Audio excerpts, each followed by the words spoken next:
I don't have to do a game. Oh. You get time. This game recap. Oh, I'm sorry. Was that out loud?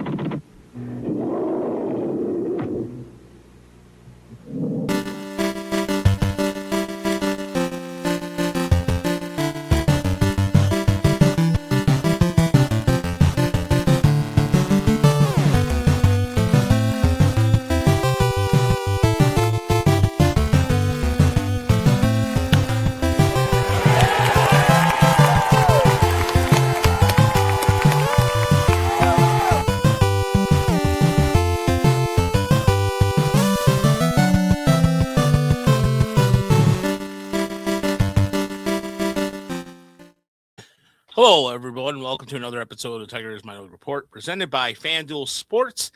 I am Rogelio, alongside me is Chris Brown, Uper, and Mike. You can find us on Spotify, Apple Podcasts, wherever you listen to podcasts on.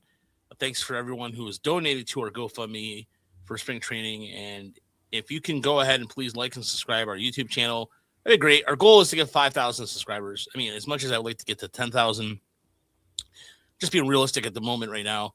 But as a reminder, we do cover all things Tigers, and we're always looking for ways to increase our audience. And so that'd be nice. I mean, there's all these shows in town. Woodward Sports has a bunch of hey, why not us? So, but tonight on the agenda, as you saw Tarik Skubal just now on the video there, just stoked. I'm sure he is doing a bigger dance as he wins his case in Arizona. We'll talk about that.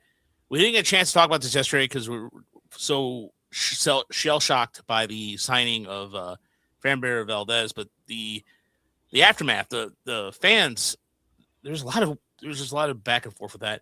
But we'll get to the spring training roster. The World Baseball Classic rosters have been announced. There's some reefer BS that I want to get to, reefer madness, if you will, and more. So first and foremost, gentlemen, Chris drove through the streets of Houston in a thunderstorm at 65 miles an hour and survived because he can. That's what normal people do anyway, right? Well, he wasn't a Georgia football player, so he's fine. I wasn't going 1,000 miles an hour. No, you know what is funny is I actually heard somebody say like that they were up in Michigan recently and they were impressed with the way people were driving up there. I'm like, all right, okay. You don't normally hear that. You usually hear when you go somewhere else, like these people don't know how to drive. Apparently, Michiganders, they drive well. So, or Michigan. We just drive fast. We're just leaving them behind in the dust. There's probably never anybody around them, you know? Mm-hmm. Yeah, it was when you were telling us before the show, it's just like, I don't know, people handle weather differently. But, so, yeah, it was the reason why I wanted to start things off, obviously the biggest win in arbitration history. Is that correct? Yep. Yep. 1 million. Yeah, any number of precedents. So, yeah, the highest ever, but you've also got it shatters the highest raise ever, at least for a pitcher. It may be the highest raise ever. And it more than, it's $13 million more than any pitcher ever. So it's truly a precedent-setting arbitration decision. It's what that when they initially put that $32 million number out there, I was like, well, it's all about precedent. There's no way they're going to do this. But the arbitration panel decided that they were going to set a new precedent. And kudos to Boris for coming up. This is, he's done this sort of stuff before. This sort of provision in the agreement has been here forever, as far as I know. But I don't think anybody's ever tried to use it for whatever reason, to compare themselves to when you have 5+ years, compare yourself to free agents if you have special accomplishments. So they really did a number on the teams, and I think it's going to be a big sticking point in the CBA now. I think some sort of arbitration reform is going to now be on the table from the owners, and anytime there's anything, it becomes an issue that you have to argue about. Yeah, I think that was the point too. So I mean, you kind of said that anyway, but yeah, that was the whole point.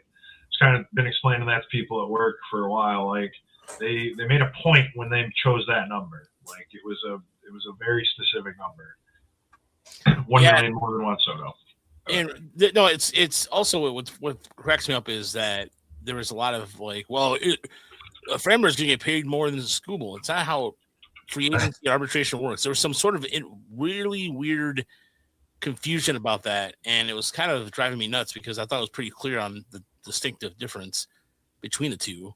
I mean, I don't know, but and then you saw Aaron Gleeman from The Athletic basically say the Tigers' rotation's entire worth more than Minnesota Twins roster, and I understand where he's going with this because it's absolutely true. And Minnesota's selling everything they can, but the Tigers have put themselves in a position to target unless and they have a window. And guess what? I'm fine with it. I'm fine with them spending money and wanting to win. So for all these people out there that are trying to complain, nothing that makes anybody happy. Good grief. There's so many things that are like, it's not your money. It's not your money. Enough. They're spending, they're the highest in the AL Central spending wise. First Sport Trek that I'm looking at right now, they're spending $49.2 million more than Kansas City, who's second place in the AL Central. Yeah. I know, you gotta look at the whole MLB, but that's worth mentioning too, is that they're vastly outspending the rest of the AL Central. It's interesting. Take the Tigers out of the equation for a second. I would never have thought Framber Valdez would get $38 million per year from anybody. That number really shocked me. And I do wonder if for years, occasionally would speculate, hey, why doesn't a team offer a lot of money per year for a shorter contract? And this is one where you can make the argument that that's what happened, really.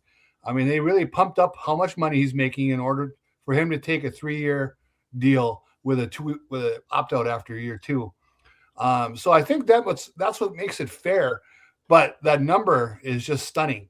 So for the people who, maybe don't get into the nuts and bolts of arbitration and free agency, it is interesting that he makes more money than a 2-time Cy Young winner.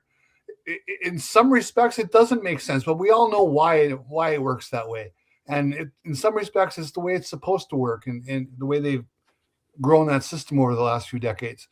And there are some big changes coming up. But $38 million is, man, it's going to feel good for him to sign that contract, I got to believe. That's way more than I ever thought he would have gotten. Yeah, and we still don't know. I mean, he got a $20 million signing bonus, and some of the money is deferred. We don't know how much. I'm guessing it's enough to take the actual AAV down to 35 at least, if not down to 30. Mm-hmm. We'll see. But yeah, I mean, I think you're right, and I think we might be able to look forward to the Tigers doing moves like this more often. I mean, one thing we've learned over the last few years is they kind of they're an opportunistic team. Mm-hmm. That the Jack Flaherty thing was an opportunity they felt like it was too good to pass up on. And so we might get used to these sort of late in the free agency period shock signings with high dollar values and short length. Because I think you talked about last night, it's like any owner would like a deal like that. It's you're on the hook for 2-3 years tops. Like that's wonderful. I think all things being equal, I would rather have a 3-year deal than an 8-year deal, right? Like, yeah, even if it was less money. And they're going to have a lot of money coming off the books pretty soon, right? Like Torres and Flaherty next year, Skubal probably with $32 million. Mm-hmm. And then Baez the year after that. So they're going to have a pretty cheap core for the most part. So I think we might see a couple more big signings like this to supplement guys like McGonigal and Clark and Diggler and all these young core players, even though like Green is going to get more expensive. He's probably going to get pretty expensive. Carpenter and Torkelson are going to get more expensive. But I think this might be the start of things to come. And you wonder with all that money coming off the payroll, are they going to look ahead too and try to get some of that young core locked up into Colt Keith-like deals? Yeah, I would imagine they would if the players are willing. Yeah, because the Valdez is a player option, they have $8 million in total 2028 commitments right now. And it's Colt Keith. Yeah, and then $5 million in 29. So they have nothing past 27, and that's obviously if Framber takes his player option, that'll go up. But that withstanding 8 million, 28 is kind of nuts. Yeah, I mean that's smart thinking. Smart thinking, and I'm sure right now the Pirates ownership is like, really, damn it! Now we're gonna have to trade him to the Yankees, which is gonna probably happen. It just seems like the Pirates and Yankees make deals like that. I mean, I'm half joking, of course, because I feel like the Pirates are the Yankees' AAA affiliate sometimes, and I'll give credit where credit's due. Pittsburgh has been trying to do something, but imagine Paul Skeens going, "Thanks, awesome," and then somewhere Bob Nutting is losing a nut. Literally nutting because he's just like, bro, what the hell? Now I got to pay this guy? I mean, yeah, that was like to what you were talking about earlier. It was annoying to hear people in seasoned baseball reporters talk about like, oh, the Tigers are going to pay Valdez twice as much as they were offering Skubal, and it's sort of disrespectful. And it's like, why are you doing this? It's the system. It's not like where's the player hate the game? Where's the article about Mitch Keller making 16 times what Paul Skeens makes? Yeah. Oh, wait, there's nothing about that. Yeah, it's right. And I saw Ken Rosenthal wrote at The Athletic about that, like just how the Tigers, this is their own doing. And it's they picked a fight. He said they picked a fight with Tarik Skubal. Listen, hey, wait a minute. My son just donated 99 cents. That's your son? Oh, okay. Oh, thank you. You know what though? Does he get a? You want to wait? Sure. What drop does he get? Frickers building? Which one do you want? Yeah, get him off the Frickers building. Off the Frickers building. He's trying to go to Florida with you. Yeah, I think he might be. I think he's trying to get a cell phone. He deserves it. But what was I saying? What Ken Rosenthal was saying about. He picked a fight. This is. I guarantee you that dollar value that they chose came from the MLB Labor Relations Department or whatever. I guarantee it. This is something where the owners. We keep talking about. This is just a microcosm. It's a proxy war of the CBA negotiations to come, and they put that number out there because the owners didn't want them to put anything more out there. And it's like a game. To front offices. They used to hand out the belt to teams who got the best arbitration deals. Like at the general managers meetings, they handed out a belt, like a WWE style belt for people who had the least amount of money spent in arbitration. So like it's a game to them. They want to keep spending low, and Skubal and Boris have kind of blown that open, and it's going to be a big, like I said, it's going to be a big discussion point now. You're muted, Raj. Sorry, my headphones. I'm having my board. This board, I gotta get a new board at some point. Did I hear that right? You said that they got a wrestling belt. Yeah, they used to hand out a belt to the front office that did the best in arbitration. Like got their players for the least amount of money. Love it. What the? Unnecessary. I like that. And Walter, thank you. Walter is complimenting my facial hair. Paying him, they're saying the disrespect by paying him less. No, well, the thing is that Ken Rosenthal has been on his high horses of late. If he's not staring down a cameraman or anything like that, and I get what he's trying to do, he's trying to provoke thought and everything, but I think he's also going to bat for baseball. Well. And generally speaking, and maybe this is just sort of a small market mentality, but it always feels like the national writers want the best players on the biggest teams. They want Skubal on the Dodgers, the Yankees, the Mets, the Cubs, or somebody like that. That's just the way they want. And so they're gonna make any other club seem like they're penny ante podunk, not up to the game. Whatever. Again, like maybe that's just me having small town biases, but I think that's what they want. You always see him like, oh, he'd be a great fit for the Red Sox. Like, he's also a great fit for the Tigers right now.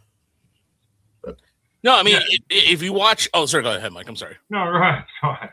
No, if you watch old episodes of, by the way, thank you, Sean, for the $5. I appreciate it. Let me do that. Exquisite. I haven't done Exquisite in a while.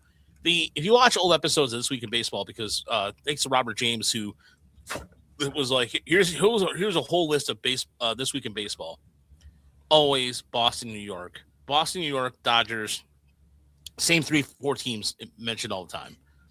And occasionally you'll get the hot story when Cleveland or the Tigers were doing well at whatever period of time this was.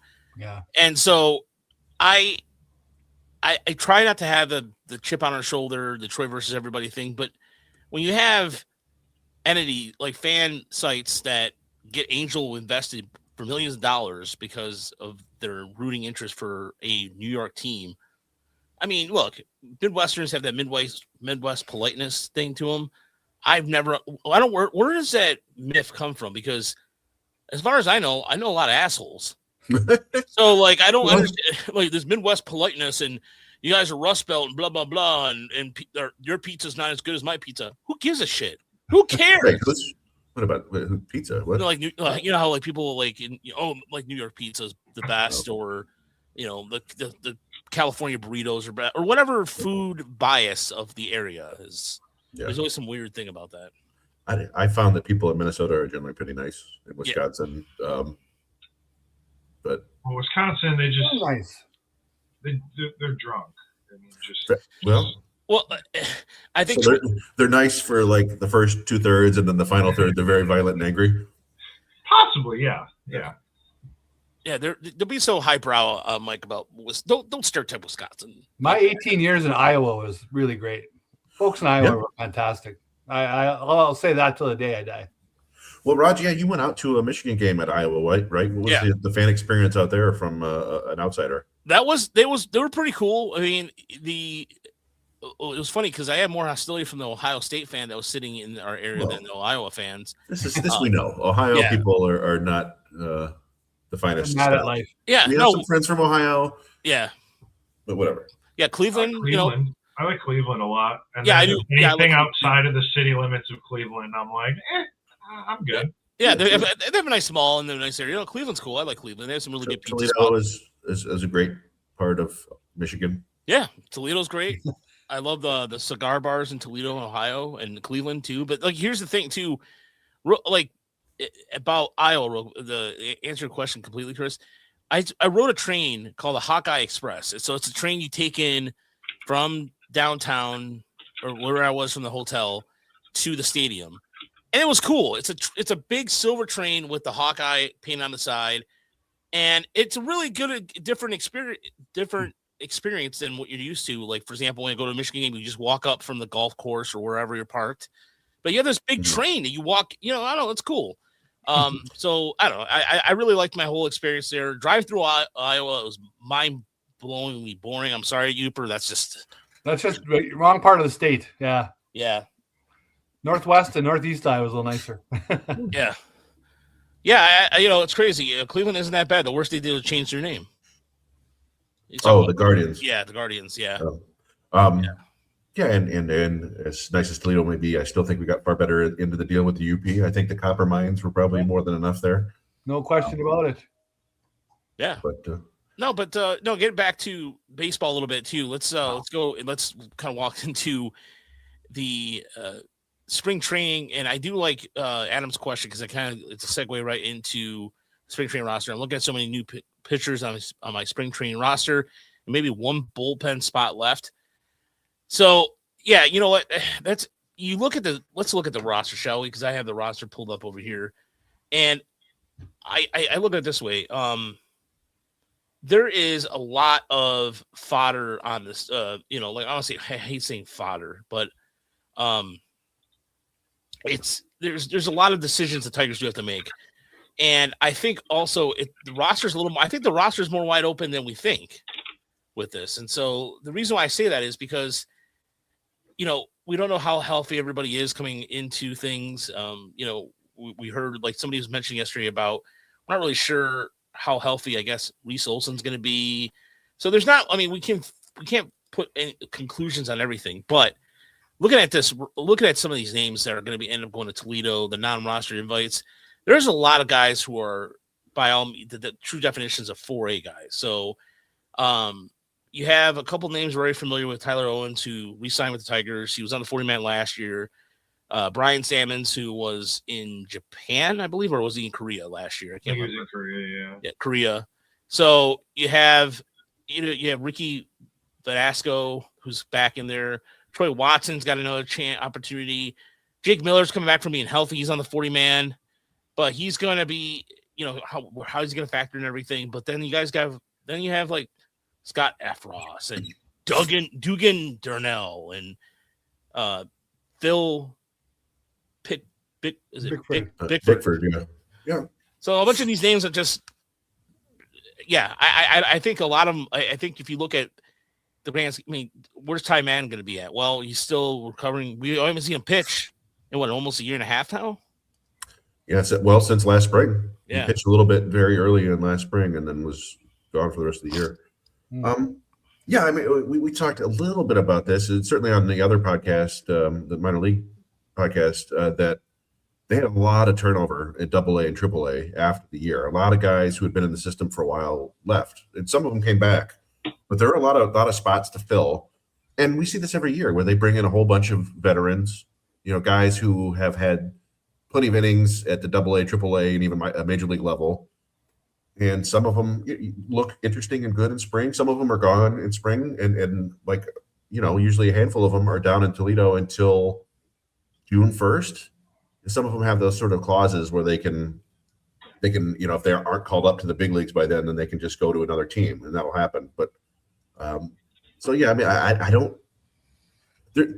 I shouldn't say this. There's probably somebody from that group who's going to surprise us and may even win a spot in the bullpen. But who it is, I couldn't tell you right now, right? Like somebody's going to come out there looking surprisingly good, and then we'll figure it out. But that's just the nature of relievers, right? Like they're so volatile that you never know from one year to the next. Kenny, you talk about Adam's talking about Kenny. He said, "Where's the knuckleball Whitecaps guy? I want to see him this spring." He spent most of, if not all of the year in Erie. Yeah, pretty much, and he was throwing again in the off season down in Oklahoma. How does he pronounce that? Surwa? Surwa. Yeah. Kenny Surwa. Here's my really super early hot take on a guy that might come out firing. I think it's going to be a guy like Troy Watson. I think Troy Watson is a guy to look out for. I really think he might come out and earn a bullpen spot or take somebody's spot. That's my prediction. Anything's possible. He's not on the 40-man, right? But correct, yeah. But they'll find room. And what we'll find out as soon as they get to spring training is that somebody is got hurt in the offseason and we hadn't heard about it, or somebody had surgery in the offseason that we hadn't heard about, and they're recovering for longer than we think. And there'll be a couple more guys on the injured list than we realize, just the way it goes. So, who knows? Some of these guys might just get up on the 40-man because they can. Well, you look at the bullpen, what do you got? You got Kenley Jansen, Will Vest, Holton, and Finnegan, right? Those four, pretty much those four, unless something goes really off the rails, they'll be there. So now you got four more spots. I would say like somebody like Hannafy is, he's kind of that guy who's going to walk the tightrope. Can he beat out anybody who's challenging him? Well, I mean, they gave Drew Anderson $7 million, so I think he's kind of a lock for the bullpen, probably, unless he wins the starting job. So he'll be in there. Yeah, Hannafy. I think Herter probably has a role, but again, they brought in some other guys that could potentially challenge him there. In Manuel De Jesus. So we'll see. But yeah, I mean that's six right there, right? If we include Herter and Anderson, Do they put Melton in the bullpen? I don't think. I think they'd rather have him starting in Toledo, as annoying as that may be for some people, just to be able to bring him up, kind of the way they did with Montero the last couple of years, like because you're going to need a starter at some point, and you can do a lot worse than Troy Melton coming up. I'm really curious what's going to happen with Bo Brisky. I think that he's probably really on his last legs on the roster. I don't really. It just feels like they fall out of favor with guys sometimes, the front office. And I know he was injured, but I just feel like his time might be done this year, sooner rather than later.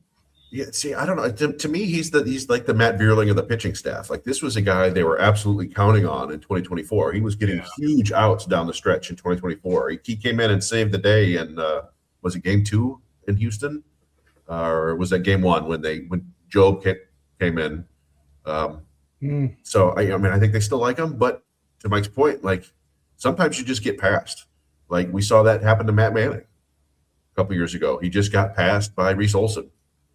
And Casey Mize in that case. So they don't, I'm sure they have guys they like and they want to keep them around, but they're not afraid to. They're not afraid to, make tough choices if guys earn it or guys earn their way off the roster. By the way, I do like Mike Doyle's idea. He said this earlier, getting Hayes from Cincinnati, who they traded from Pittsburgh last year. That would be ideal. I just think that they're going to go with Colt Keith to start the year at third base for now. I still think that because they still have to figure out exactly what they're going to have with Hyu Lee. Is he going to be the guy that comes?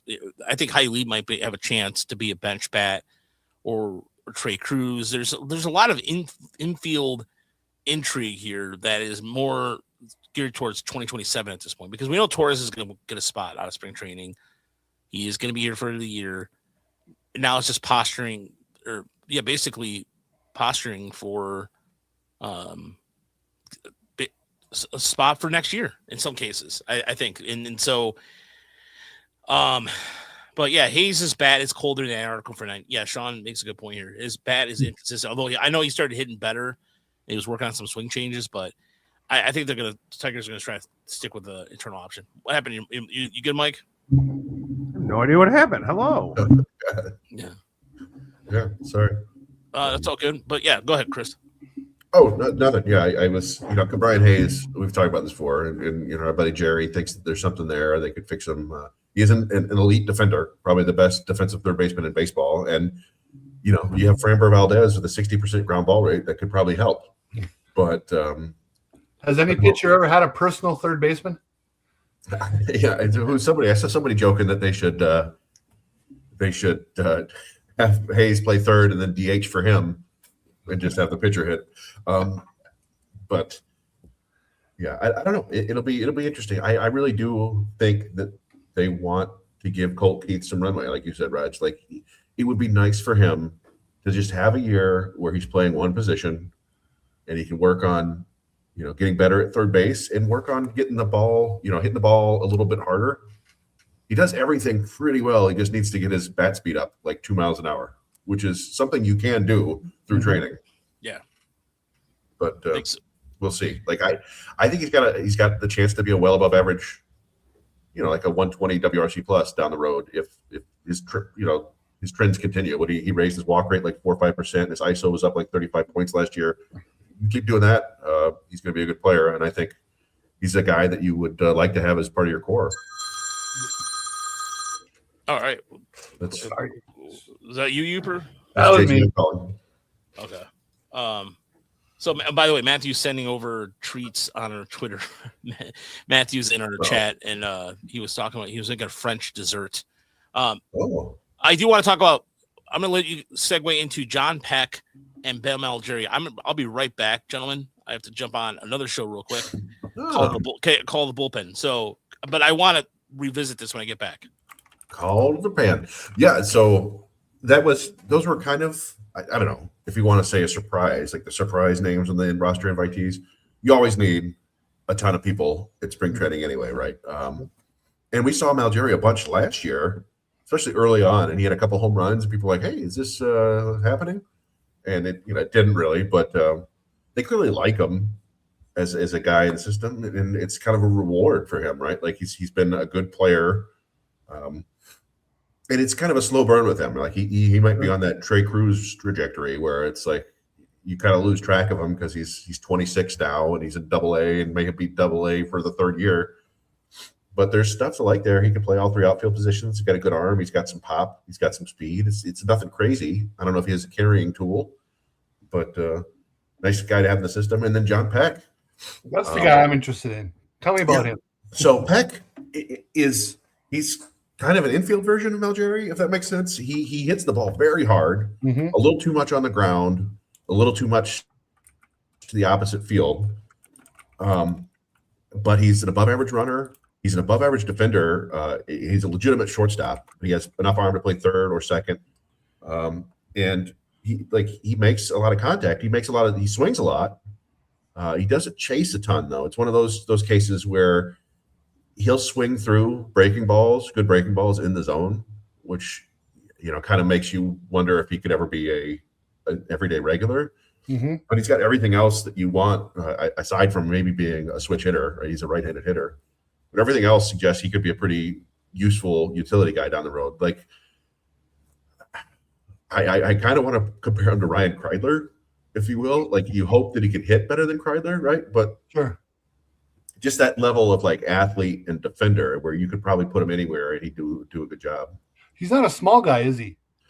I think he's like 6'1". He's not a big guy. Like Kreidler was like 6'4", I think. Yeah, so maybe exactly. That's not a great. But yeah, he's not a small guy, but he's not. He's like baseball player sized. How about that? I'm with you there. I mean, in terms of like position players, who in this like list is there really like a guy that sticks out that's like in danger of not getting a roster spot at the end of the bench or something? I don't think so. I mean, I'm still a little bit skeptical that Jahmai Jones is this absolute left-handed pitching assassin that we saw last year. That's where I was going. Yep. But it's possible that he could go 0 for 40 in spring training and still have that job, because it's like the last job on the bench. And I could see somebody like Hao Yu Lee maybe taking it from him, but it seems unlikely. Because it just seems like they need Trey Sweeney, because that's the only really other person I'm looking at through here. It's just not very intriguing just looking at it and like, man, really, a guy's really going to have to have a crazy spring to make a dent and really consider it, Well, yeah, I mean, Jace Young is still around. We talked about him. Like, does he have a role? Can he win a job? Is he going to be in a real competition for third base reps? I don't know. I'm skeptical about that, but like, we've seen things like this happen before, where a guy shows up and he's made some changes and has a great spring and he comes north. And who knows, maybe there'll be another injury and you need Jace Young at third base. And most of those stories by late April have faded away to oblivion. Usually, yeah. Sometimes they last until the All-Star break, the Matt Tuiasosopo's of the world. That's true. But, I'm looking. But yeah, it's also a fun chance to see, all the guys they added to the 40-man. We're going to get Eduardo Valencia, who I don't think anybody was really thinking about at all this time last year. We'll get Cruz. We'll get maybe I don't know if Jake Miller is going to be healthy, but if he is, we'll see him some more. What's really interesting about the whole thing is just in this little bit of time while we're just blowing through some names, we mentioned a lot of guys, and none of them are outlandish ideas that if they got hot, they could get a job. Think back, half a dozen years. How short is this conversation? Of guys that could make a ball club and should. And things have really changed. Yeah. No, this is. You started noticing this in the last couple of years when players, the Tigers, leave unprotected, get claimed in the Rule 5, or guys they bump off the 40-man roster get picked up, or you have to make trades for, Alex Fido and Mason Englert and all these things. So yeah, I mean the overall talent level has been raised quite a bit, I think. And so yeah, it's about people going out there and performing and winning jobs. And to Mike's point, I don't see a whole lot of roster spots that are necessarily in danger, but I do think, like Young and Sweeney, and this time last year it was like, can Malloy find a spot? And eventually he couldn't, and they had to move on. I don't know. Jace Young hit better toward the end, correct? I mean, he did. He had he made a swing change, and it was pretty rough immediately after that, but then he picked it up and was pretty good down the stretch. They brought him up when Keith got hurt, and he got all of, I think, 2 plate appearances over the final 2 weeks. It was like it was very much like, okay, this is in case of emergency, Jace Young. So I don't really know how they feel about him. But again, this is spring's your chance to go out there and win a job. And the way that team was hitting in September, it's amazing. They didn't think, hey, let's just throw him in there and see what happens. Yeah. That was well, we don't have to think about that stretch much anymore because we got new stretches coming. That's true. Hopefully not as that bad, but yeah. I don't. And I think a good point for people to remember, and I heard AJ Hinch mention this, and we've heard Scott Harris mention it too, and it's they kind of mention it in the context of like, hey guys, the quote that like the faces will be the same, but the team won't be, But I do think it's true a little bit when you think about this time last year when we didn't know that it was going to be like a Gold Glove level, possibly the most valuable player on the team outside of Skubal, right? And Torkelson, was basically ready to move on from Torkelson at this time last year. So a lot of things can happen, and they always do, and we just kind of forget about them. I think they get memory hold a little bit. I mean, yeah, that was especially apparent this year with Riley Green. Not trying to look back at it too much, but I just feel like people forgot that Riley Green isn't a finished product. And just because he had one season the way that he played last year doesn't mean that this is just who he is now. So you do need to look for the way that the Tigers are building is the built-in expectations that these guys will develop. That's the only way it's going to work. So, I mean, I think we know that. Just sometimes it's hard to really accept that when, I'm a fan still. So like, I want them to be better, and like in my head, the very easy, obvious way to do that is to get a good hitter, like it seems so simple, but it's, there's a reason why I'm talking about it on a microphone and I'm not a GM in baseball, like it's a huge difference. So, Deadly Ninja Beast brings up McKinstry, right? He kind of gets in that. Just think back 2 years ago when Mike just asked that question, who could be in danger of losing a spot? I mean, that's McKinstry all day long. He'd be one of the first guys you talk about. But he has improved, and he's gotten better. He's gotten more useful. And there's no reason why a guy who I think, in my opinion, is probably more physically talented than Colt Keith can't make that kind of step up, and really be a big plus to the offense and be that hitter they need at third base. Yeah, I mean, it's interesting to see that because, like, I think, I'm skeptical that he can repeat what he did last year, but that's mostly because he's, 30, 31, mm-hmm. And, like, that was his first really good year. But it was a good year, and he's got talent. He's always had talent to be a useful player. But basically, like, you look at what Seattle gave up to get Brendan Donovan, who was essentially Zach McKinstry if McKinstry played like last year every year. Like, he's the same player, except he's much more consistent. So there is certainly value in that sort of player. It's just like, yeah, you come into this year going, I'm not expecting that to happen again. If he does it again, well, maybe that's who Zach McKinstry is. And that, again, very useful, very helpful, one of the best utility men in baseball. He won a Silver Slugger? Yeah. Gold Glove. He won a Silver Slugger? Yeah. But it is kind of funny, it does anger fans, I think, to hear that, like, hey, we're counting on McKinstry this year because they have it in their mind that he's not that level of player. Yeah, he won the utility position Silver Slugger. Probably earned it. Yeah, I didn't even remember. Wow. Yeah, he beat out Greg Bird and I don't know who else it was. I don't know. You're right, though. 2 years ago, I remember, actually, even going into 2025, I think people were upset that Zach McKinstry made the roster. So, yeah, no, think of how people thought about Trey Sweeney down the stretch in 2024 and how people think about him now. People can't wait to get rid of him off the roster. It's like, you can fall out of favor pretty quickly. You just got to go out there and prove it. But generally speaking, this is a very talented team. There's a lot of talent. Can they translate that talent into on-field production consistently? That's the next step to make this, this is a back-to-back playoff team, but can they be a playoff team for the next 3, 4, 5 years? Obviously, probably losing Skubal is going to hurt a little bit, but Framber Valdez is not a bad semi replacement. You can't replace Skubal, but you can stay competitive with a guy like Valdez. What if you had to guess or give us your list, the three things that really need to go right for this to be a top 10 offense?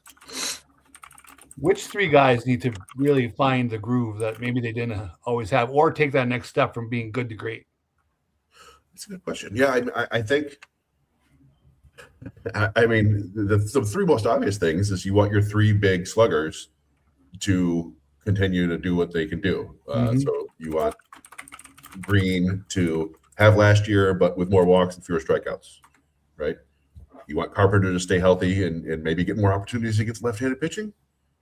And you want Torkelson to maybe had that 30, 35 home run season with a little bit higher average in walk rate. Like, these things aren't crazy asks.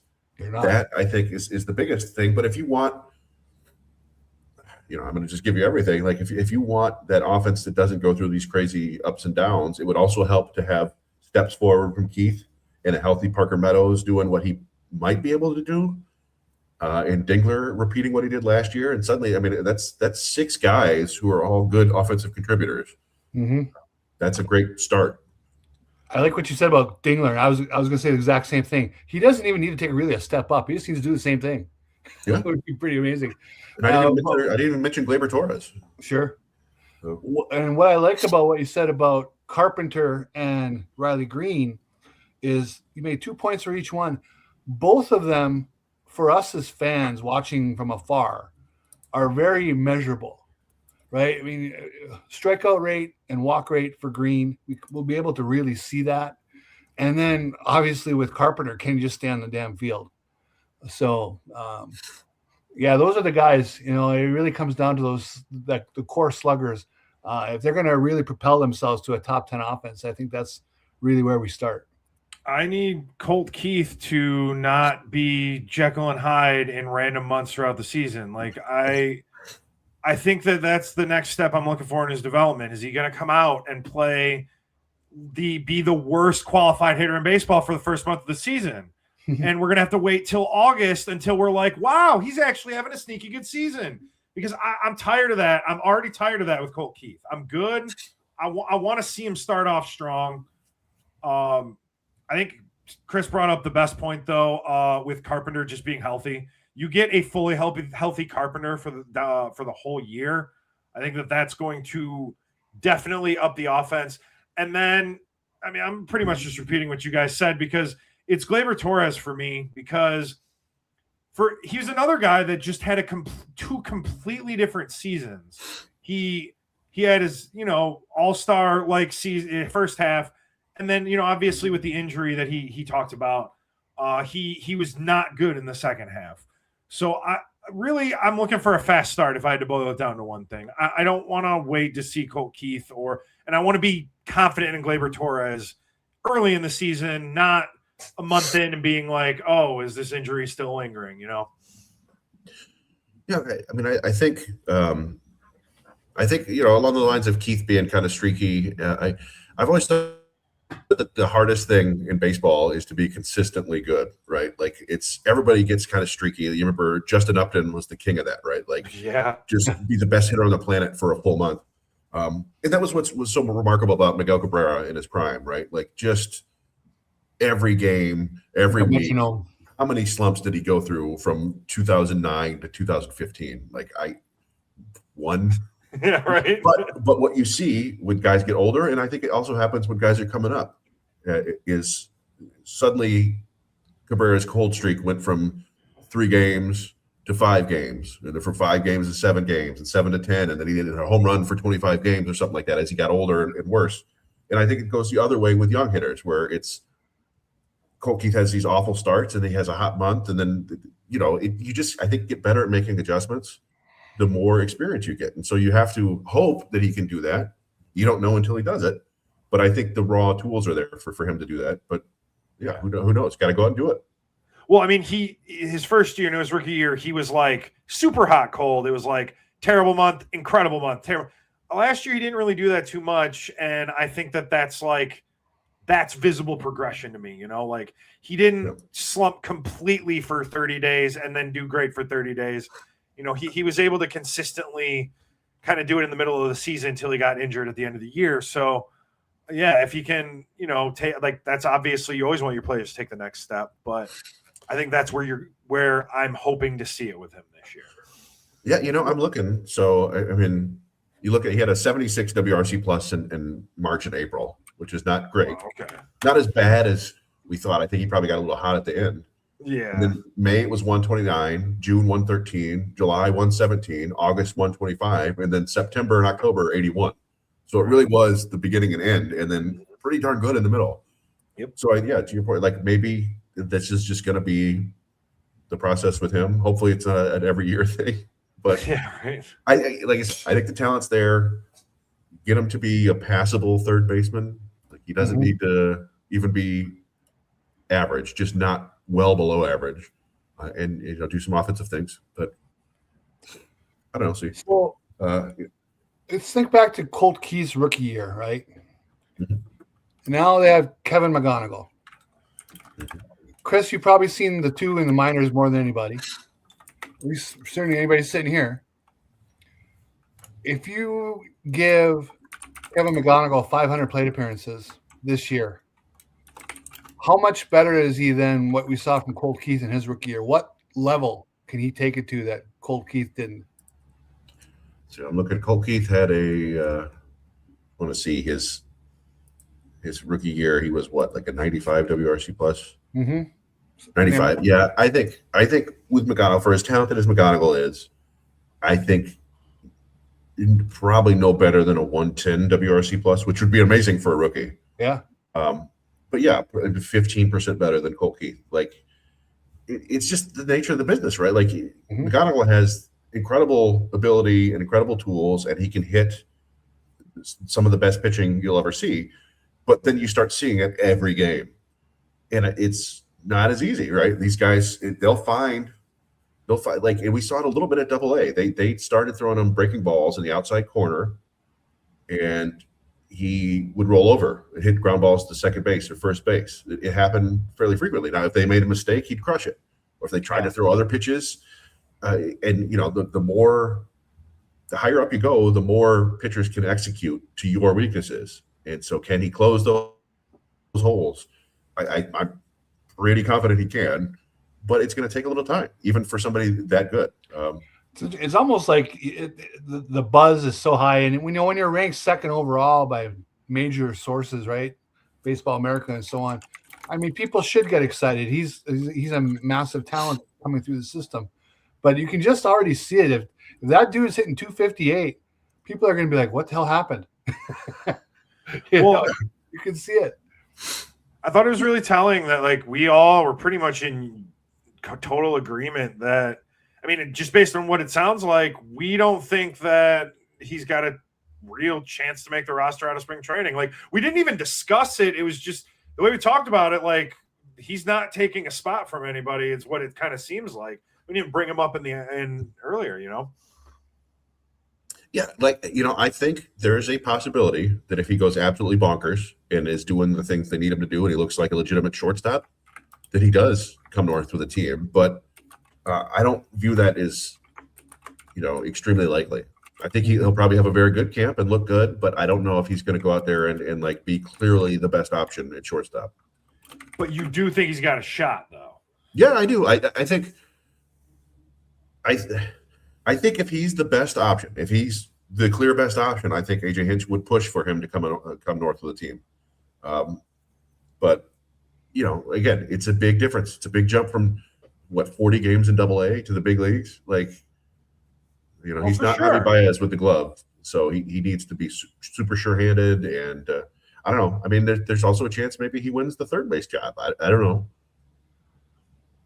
But that's fair. I just thought it was interesting. Like, we had talked pretty much the whole show until this Colt Keith thing, until you really brought it up. We hadn't mentioned McGonigal or Max Clark or, you know, the big guys, the big prospects at all. So just kind of interesting how, I mean, the way the roster looks, and that's kind of how we're looking at things right now. I mean, you know more me about this for sure, but I think that you nailed it when you said he's got 40 games at AA. So that doesn't bode well just based on what we've seen the team do. But I don't think that you can ignore like a crazy good spring training. So if and crazy things happen in spring training, he could hit 420 and hit 7 dingers. Yeah. And all of a sudden, what are you going to do? I mean, you can send that to the minors. It was pretty awesome seeing him hit a home run off Aaron Nola last year. As a 20-year-old, you're like, oh, that's fun. So yeah, like we've seen guys win jobs in spring. Nico Goodrum, I mentioned him earlier. He won a job in spring training. Akil Baddoo. Yeah. We saw what he became, so maybe that's not the best example, but like you can win a job, and that team was not nearly as good. But and I think that's ultimately what it is that were this the 2021 Tigers, McGonigal's coming north. Yeah. 2026 Tigers, I don't think so, but we'll see. And there's the whole service time thing. People hate it, and people don't even like when you bring it up. But I mean, it is a legit thing. I mean, they keep them in the minors for 2 weeks. They buy that extra year. I mean, depending what happens with the new CBA too. But yeah. So I see. I don't know if we want to get into these other topics at all. I see on the World Baseball Classic rosters, the reefer BS. Yeah, Roger and I were talking about it. So I come in here. Roger doesn't know that I'm in the room, like, in the pre-studio lobby before we're getting started. And he's like giggling to himself. And I'm just like, hey, Roger. And he's just giggling. He's like, oh, let me show you. And I unfortunately can't pull it up. Maybe I can.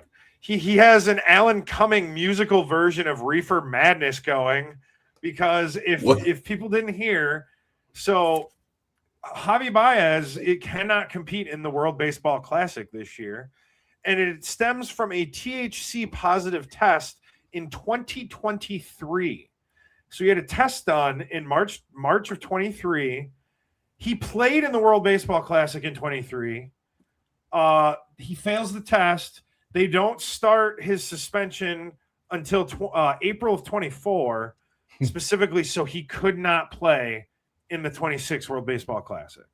So they pushed it 13 months to start the punishment. So essentially he would miss this one. I don't be honest. There's been so much discussion for the WBC this time around about players who can't get insured and stuff like that. And I don't remember that being such a big topic 3 years ago. No. But apparently, like, Cabrera did not get insurance the last time. But he still played. Like, I guess you could do it, but yeah, it's unfortunate. This is supposed to be a showcase. It's supposed to be a fun showcase of baseball talent from around the world, and you've got all these important players who can't play because of smoking weed or can't get insurance. And then meanwhile, you got Cuba is sending out 44-year-old Alexi Ramirez because they don't have anybody else. It's a bummer. Yeah. Sorry, go ahead. I was just going to catch you up. I was just telling him how I came into the room before the show and you were cackling at the Reefer Madness because we were talking about the Javi Baez thing.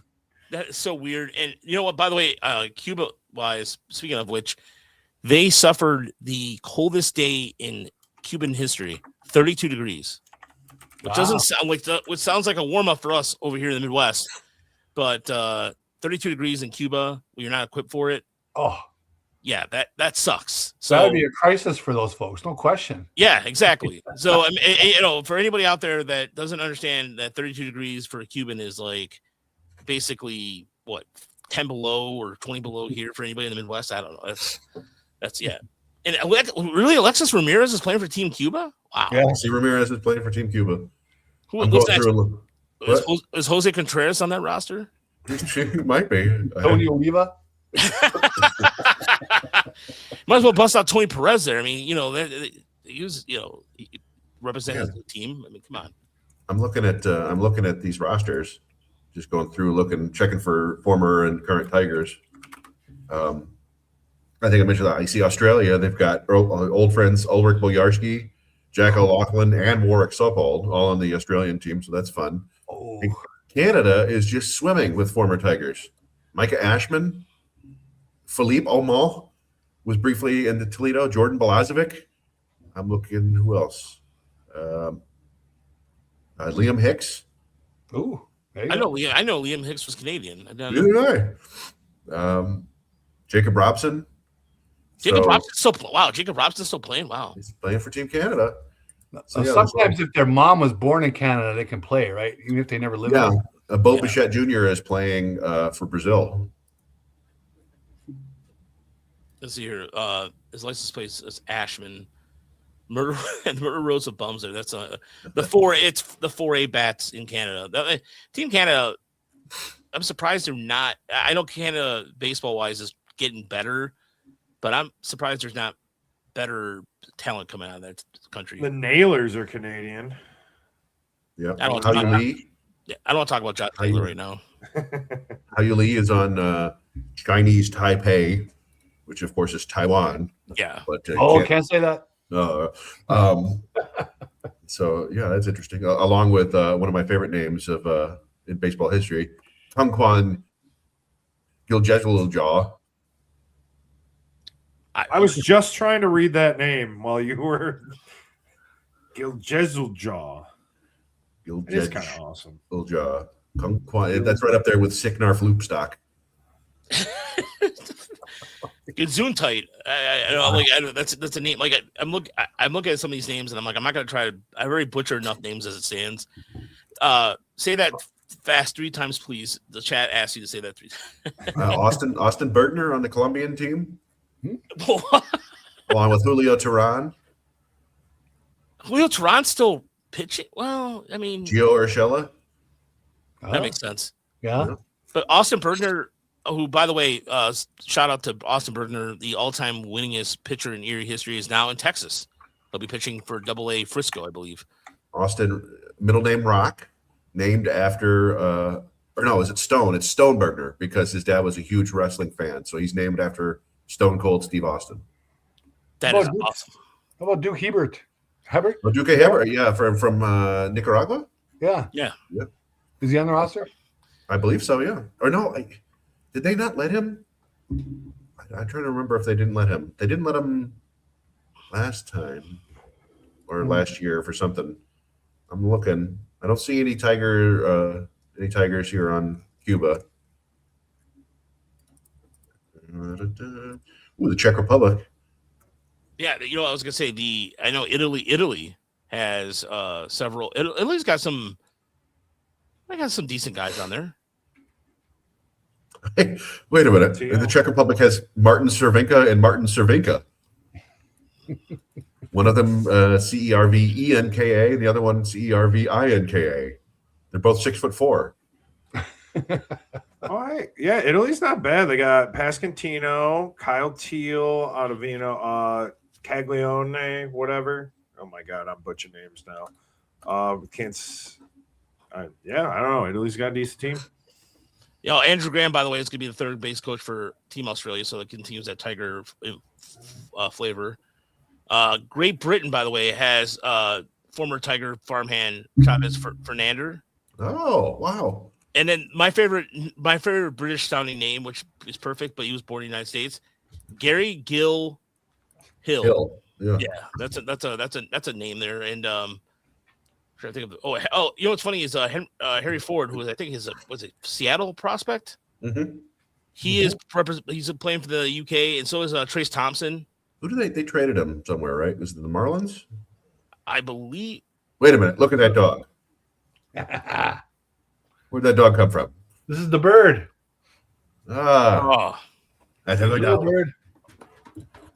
Sorry. Well, she's hearing her. She's jealous. Harry Ford got traded to Washington, Chris. Gotcha. Okay. So that's where he ended up at. Oh, Jazz Chisholm is on Great Britain. Yeah. Right. Hopefully they have better jerseys this time around. Remember the jerseys from last time? With the press-on patches, iron-ons. Yeah. Oh yeah, that was bad. Tommy Canley on Team Italy or Team Israel. Oh, Elvis Elvis Alvarado, former Tiger farmhand on Dominican Republic. I want to know how Austin Wells got on the Dominican Republic team. Again, probably has some familial relation. Not sure how close it has to be, but we got any Mexicans? What do we got here? Sorry, this is probably We're just Jose Urquidy. Oh, there we go. All right, I think this is where we should start. We're all just scrolling the World Baseball Classic rosters. Yeah, all right, we should wrap it up. I don't think anybody will be entertained for that part, but so whatever by the way, I don't know whatever there's any FanDuel odds on who's going to win this thing yet, or the World Baseball Classic? Yeah. I mean, it usually comes down to the DR, the United States, and Japan, right? Like maybe Venezuela has an outside shot. I think Montero's on Venezuela, right? So these are the early first Fox Sports. USA's plus 100, Japan plus 350, Dominican Republic plus 370, and then a huge jump: Puerto Rico plus 1,200, Venezuela plus 1,500, Mexico 2,200. Venezuela's never done as well as I always think. Maybe they will. It always seems like they would have done better than they have. Fifth best odds, but plus 1,400 worse than USA. So kind of far back there. Yeah, Venezuela, they got a pretty good team. Ranger Suarez, Eduardo Rodriguez, Keider Montero, Valencia as a closer, Jose Alvarado, Sal Perez, William Contreras, a catcher. I don't know. They should, but I agree with you. They never seem to quite stack up. I don't know if it's the never lack comes together. But and Puerto Rico is kind of surprising because I thought they lost out on Javi Baez for one, but also Lindor, right? And Carlos Correa. I think none of them could play. Right. Another team that always surprises me that doesn't do better is Team Mexico, because Mexico's got some pretty good major league talent on this team, but for whatever reason they never put it together come World Baseball Classic time. So I'm just looking forward to the games played in the Far East where you get up at 5 a.m. There's a ball game on in the third inning. Beautiful. It's beautiful, and then the Wazoo, what's it?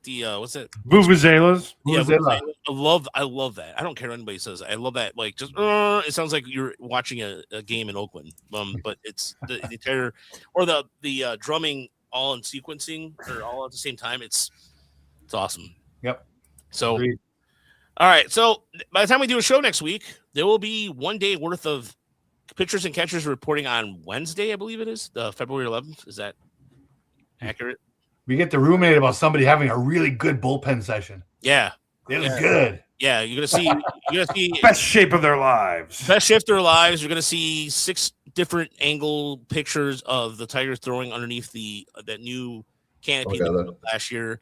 The covered, yeah, they'll put themselves there. So you're gonna see that. You're gonna also see my favorite is the hands on the hips, AJ Hinch looking over everybody picture. That's always a classic spring training cliche. Yes. And so, by the way, we got our baseball. I gotta tell the story. I gotta run. Okay. Sorry, I got the other show.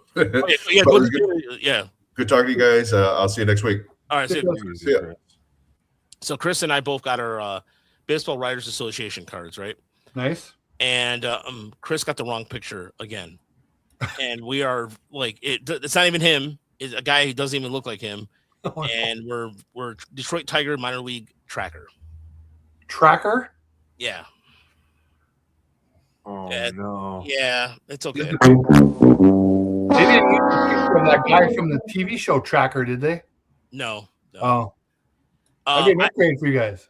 Yeah, it sucks, but it is what it is. I mean, I'm glad to be part of it. That does stink, though. I mean, come on. Yeah. Last question here. What are your guys' opinions on the spring training hats? I've not seen them. Are they out? Are they the ones with the red bills? Let's see here. Training caps. Yeah, I haven't seen them. They're the ones that have the red on them. Not a huge fan. Let's see here. Yeah, I'm not seeing anything. No, it doesn't limit his access or anything. It just sucks. I mean, it's just you wish you had his right face. It's respect. Yeah, it's just respect kind of thing. Like, that's all. it's unfortunate. I mean, Chris, here's the thing. It's still a testament to you guys and the work you've put in that you're holding those damn cards. It's impressive as hell. When you think about, the podcast 10 years ago to now, I mean, give me a break. It's amazing. No, you're right. And that's why I don't get too mad about it at all. I'm not really necessarily, I feel bad for Chris because, sure. He works his ass off. Who's this Mexican Todd Jones?